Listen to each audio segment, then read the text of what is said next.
When Vladimir Putin called for a partial mobilization in September 2022, it was a sign to ordinary Russians that, despite all the Kremlin's denials, this was no longer a special military operation, but a real war. In response to Ukraine's successful counteroffensive, which recaptured swaths of territory from Russia, Putin called up around 300,000 men, around 1% of the eligible pool of reservists. Mobilization, which has occurred only once in Russia before last year, in 1941, is different from the country's regular conscription mechanism, which calls up about 250,000 men aged 18 to 30 each year. The age limit was raised from 27 to 30 in April. Conscripts are not allowed to fight outside Russia, but once they have completed their one-year national service, they join the reserves and can be called on to fight. But, despite the huge reserves that the Kremlin can call on, it's clear that, especially in the run-up to the next presidential elections in May 2024, another round of call-ups would be very unpopular. Yet there have been persistent rumors that a new mobilization is imminent. This is partly a misinformation campaign launched by Kyiv to sow dissent in Russia. In December 2022, the then Defense Minister Oleksiy Reznikov and Military Intelligence Chief Kirill Budanov claimed that a new wave of mobilization would begin on January 5, 2023. When this didn't happen, Ukrainian officials continued to claim that 500,000 men would be mobilized in January. It warned eligible draftees to flee Russia.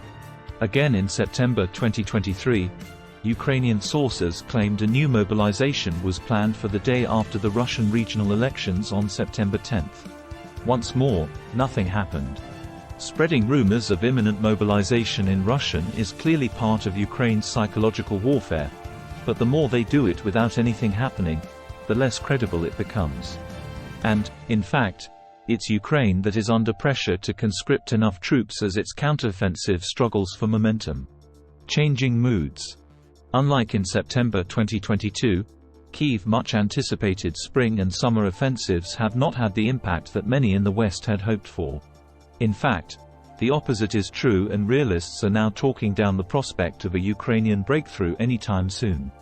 It's a big contrast to when I visited Russia in May, when the mood was gloomy, with expectations of a new Ukrainian offensive against the backdrop of Yevgeny Prigozhin's increasingly hysterical videos claiming that the Russian army was a complete shambles. But this gloomy mood quickly dissipated when footage of burning Ukrainian Leopard tanks and Bradley infantry fighting vehicles appeared in early June. By the time I returned in August, the perception of the threat from Ukraine had completely changed. By September, even some pro-Ukrainian bloggers had to admit that the much-hyped offensive was having little strategic impact. It's a long war. Putin claims to have recruited another 300,000 volunteers in 2023. While some may be those who've already signed up, more are joining, as confirmed by Ukrainian intelligence. So with a stable front and steady recruitment, there would seem to be little need for the Kremlin to proceed with what would be a deeply unpopular mobilization. Russian pro-war bloggers complain that the country has refused to go into total war mode. But if it's a long war of attrition, as seems likely, maintaining normality is actually a strength. Russia is ramping up its war production, and its army is also gaining the practical experience of war that it clearly lacked in the early stages. It could enter 2024 in better shape in terms of weapons, ammunition and troop experience. So why would it resort to an unpopular mobilization when it can withstand anything Ukraine and its NATO allies can throw at it? Strain on Ukraine. Pundits, retired generals and Ukrainian and Western officials had high expectations of a decisive Ukrainian breakthrough towards the Sea of Azov. This summer arguably saw a strategic defeat for Ukraine and NATO in their attempt to end the war by military means. NATO countries supplied and trained Ukraine as best they could. And, thus far at least, it has yielded next to nothing. To get another chance, Ukraine will have to mobilize even more troops and get more advanced weapons in greater quantities than ever before. Yet, for all the talk of Russia's mobilization, it is Ukraine that seems to be suffering from manpower shortages. Kyiv is resorting to increasingly draconian measures to get sufficient numbers to the front. It recently extended mobilization to previously exempt groups such as the partially disabled. The recent anti-corruption crackdown on military recruiters suggests that after 18 months of war, the usual means of mobilization are no longer enough. It also indicates a lot of people are desperate to avoid mobilization and willing to pay large bribes. No wonder Ukrainian men of fighting age are not allowed to leave the country.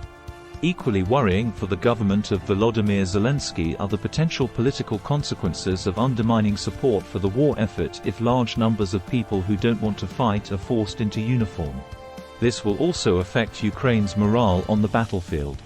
With Russia setting its own spending to an unprecedented level, arming Kyiv for another decisive advantage will cost much more than the $113 billion United States dollars, £92 billion already spent by the US alone.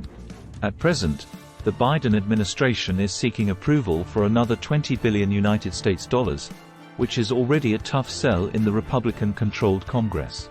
Meanwhile, Kyiv's European allies couldn't arm Ukraine on their own, even if they wanted to. The bottom line is that Ukraine, which is completely dependent on outside support both financially and militarily, will find it hard to sustain its war effort at current levels.